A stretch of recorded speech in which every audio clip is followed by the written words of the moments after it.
Hello dear student, welcome back to my channel Fun Step for Education। Student आज की video में हम करेंगे कार्यपत्रक 27। ये आपकी क्लास 7th की वर्कशीट है। विषय है आपका हिंदी और आज हम क्या पढ़ेंगे, आज की वर्कशीट में क्या पढ़ने वाले हैं हम, संज्ञा। तिथि है 29 दिसंबर 2020। ये आपकी मंगलवार की वर्कशीट है, ट्यूसडे की वर्कशीट है। आज हमें क्या पढ़ना है, संज्ञा। तो वैसे तो आपको संज्ञा पता होगा, संज्ञा की परिभाषा भी, उसके भेद भी, बट हम आज थोड़ा डिटेल में पढ़ेंगे एग्जाम्पल्स के साथ। प्यारे बच्चों, इन वाक्यों को पढ़िए। सुभद्रा ने सुहास को पढ़ाया, मुंबई में ईडन गार्डन नहीं है। महाभारत की रचना वेद व्यास ने की थी। बचपन की तरह की नादानी अब बुढ़ापे में कहाँ रह गई है। कक्षा में सभी विद्यार्थी झुंड बनाकर खड़े थे। तो अब आप देखिए, यहाँ पे आपको कुछ वर्ड्स हाईलाइटेड किए हुए हैं। सुभद्रा, सुहास, मुंबई, ईडन गार्डन, महाभारत, वेद व्यास, बचपन, नादानी, बुढ़ापे, कक्षा, विद्यार्थी, झुंड। तो ये सब क्या है, ये सब संज्ञा है। इन वाक्यों में मुंबई, ईडन गार्डन, महाभारत, सुभद्रा, सुहास, वेद व्यास आदि विशेष स्थान, पुस्तक अथवा व्यक्ति के नाम हैं। इसी तरह कक्षा, विद्यार्थी, झुंड आदि जाति विशेष के समूह हैं। समूह के नाम है। बचपन, पवित्र, नादानी, बुढ़ापा आदि भावों के नाम है। अतः किसी वस्तु, व्यक्ति, स्थान, भाव या अवस्था के नाम को संज्ञा कहते हैं। अब देखिए, ये हो गई आपकी संज्ञा की परिभाषा। यहाँ से यहाँ तक आपको संज्ञा की परिभाषा मिल गई। किसी व्यक्ति, वस्तु, स्थान, भाव एवं अवस्था के नाम को संज्ञा कहते हैं। मतलब संज्ञा का मतलब क्या होता है, किसी भी चीज का नामकरण करना। मतलब कि हर चीज का अपना एक अलग नाम होता है। इसी तरीके से 3 इसके भेद है, व्यक्तिवाचक संज्ञा, जातिवाचक संज्ञा, भाववाचक संज्ञा। व्यक्तिवाचक संज्ञा में आते हैं जहां हम किसी पर्टिकुलर चीज की बात करते हैं जो अपने आप में एक हो। जैसे ताजमहल हो गया, तो ताजमहल तो पूरे हिंदुस्तान में एक ही ताजमहल है। अगर हम ताजमहल बोलेंगे तो एक ही ताजमहल की तरफ ध्यान जाएगा हमारा, क्योंकि ताजमहल एक ही है। और अगर आप अपनी फैमिली में सोचे, आपकी फैमिली में किसी का नाम पूनम है, तो पूनम आप जैसे ही नाम लोगे तो आपकी फैमिली में वही पूनम है। बाकी अगर आप जातिवाचक संज्ञा देखोगे, अगर हम लड़की बोलेंगे तो लड़की तो हर लड़की को ही पूनम कहते हैं। तो लड़की क्या हो गई, पूरी जो जैसे सारी लड़कियों की जाति के को डिनोट कर रही है। और भाववाचक संज्ञा वो होती है जहां हम सिर्फ अपनी फीलिंग्स को व्यक्त करते हैं। जैसे बचपन क्या है, एक भाव है। पवित्र से गंगा नदी बहुत पवित्र है, तो वो क्या हो गई, उसका भाव बता रही है। नादानी की कोई गलती हो गई। बुढ़ापा या फिर जैसे कोई फीलिंग है, प्रेम, घृणा, ईर्ष्या, ये सब क्या है, भाववाचक संज्ञा है। अभी आपको नीचे पढ़ के अच्छे से समझ आ जाएगा। व्यक्तिवाचक संज्ञा वे संज्ञा शब्द जो किसी विशेष वस्तु, व्यक्ति अथवा स्थान के नाम का बोध कराते हैं, उन्हें व्यक्तिवाचक संज्ञा कहा जाता है।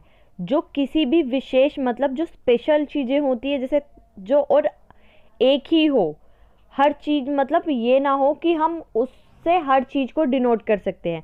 जैसे कि ताजमहल आगरा में है, कल्पना चावला कोलंबिया में थी। तो कल्पना चावला भी, हम कल्पना चावला का नाम सुनते ही हमारे दिमाग में इमेज बन जाती कि कल्पना चावला जो स्पेस में गई थी, जो अंतरिक्ष में गई थी, तो वो क्या है, व्यक्तिवाचक संज्ञा के एग्जाम्पल्स हैं। अब जातिवाचक संज्ञा है जो पूरी कम्युनिटी को डिनोट करे। वे संज्ञा शब्द जो किसी जाति का बोध कराते हैं, उन्हें जातिवाचक संज्ञा कहा जाता है। आज का युवक कल का नेता है। अब युवक क्या है, जातिवाचक संज्ञा, क्योंकि जितने भी जवान लोग हैं उन्हें क्या कहा जाता है, युवक।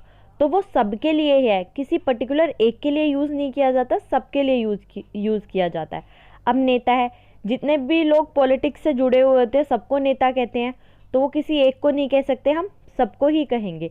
शेर, जिस भी शेर को हम देखेंगे, हमें उसका कोई पर्टिकुलर नाम तो पता नहीं होता, तो हम सारे शेरों को शेर ही कहते हैं। इसी तरीके से भेड़ और भैंस की भांति झुंड में नहीं रहता। शेर भेड़ और भैंस की भांति झुंड में नहीं रहता। तो इसमें शेर, भेड़ और भैंस क्या है, जातिवाचक है। शिक्षक ने छात्रों का सम्मान किया। अब जितने भी टीचर है पूरी दुनिया में उन सबको ही शिक्षक कहते हैं, किसी एक को तो नहीं कहते, सबके लिए ही शिक्षक वर्ड यूज़ किया जाता है। इसी तरीके से छात्र, जितने भी बच्चे स्कूल में पढ़ते हैं सबको ही छात्र बोला जाता है, छात्र छात्रा उनका सब। तो ये सब क्या हो गए, जातिवाचक संज्ञा। भाववाचक संज्ञा वे संज्ञा शब्द जो किसी अवस्था अथवा भाव का बोध कराते हैं। मतलब ऐसे शब्द जो एक फीलिंग्स को व्यक्त करते हैं, मतलब एक अवस्था को व्यक्त करते हैं या किसी की भाव को व्यक्त करते हैं, भाववाचक संज्ञा कहलाते हैं। क्रोध मनुष्य का शत्रु है। क्रोध मीन्स गुस्सा। तो गुस्सा क्या है, गुस्से को हम सिर्फ फील कर सकते हैं। तो क्रोध मनुष्य का शत्रु है। तो क्रोध क्या हो गया, भाव हो गया, भाववाचक संज्ञा। बचपन, बचपन में गांधी जी बड़े शर्मीले बालक थे, तो बचपन क्या हो गया, भाववाचक संज्ञा हो गया, क्योंकि एक अवस्था दिखा रहा है जीवन की। उगते सूरज की लालिमा देखो, तो लालिमा क्या हो गई, भाववाचक संज्ञा हो गई। अब आपको यहाँ पे इसको पढ़कर ये करने हैं प्रश्न। अब हम देखते हैं कि हमने क्या सीखा और समझा। रेखांकित संज्ञा के भेद की पहचान कर नाम लिखिए। एवरेस्ट नेपाल की सीमा में है। तो एवरेस्ट एक बहुत विशेष पर्वतमाला है, सबसे बड़ी पर्वतमाला है। तो ये क्या होगा, व्यक्तिवाचक संज्ञा, क्योंकि एवरेस्ट किसी पर्टिकुलर चीज का नाम है, एक बहुत बड़ी पर्वतमाला है। वैसे तो हम हर पहाड़ को पर्वत कहते हैं, पहाड़ कहते हैं, बट उनके भी अलग अलग जब नाम आते हैं तो वो क्या बन जाते हैं, व्यक्तिवाचक संज्ञा बन जाते हैं। और झुंड क्या होगा, झुंड में चलना भेड़ों का काम है, तो झुंड है जातिवाचक संज्ञा, क्योंकि हम हर जानवर के समूह को ही झुंड कहते हैं। अगर बहुत सारे हिरन दिख गए तो हम उसे कहेंगे हिरन का झुंड। अगर हमें बहुत सारी भैंस दिख रही है तो हम कहेंगे भैंस का झुंड। तो ये क्या होगा, जातिवाचक संज्ञा। क्रोध अकल को खा जाता है। क्रोध क्या होगा, भाववाचक संज्ञा। नारी की दशा से देश का दृष्टिकोण पता चलता है। तो यहाँ नारी और देश दोनों ही जातिवाचक संज्ञा है। ताजमहल के चबूतरे की लंबाई और चौड़ाई बराबर है।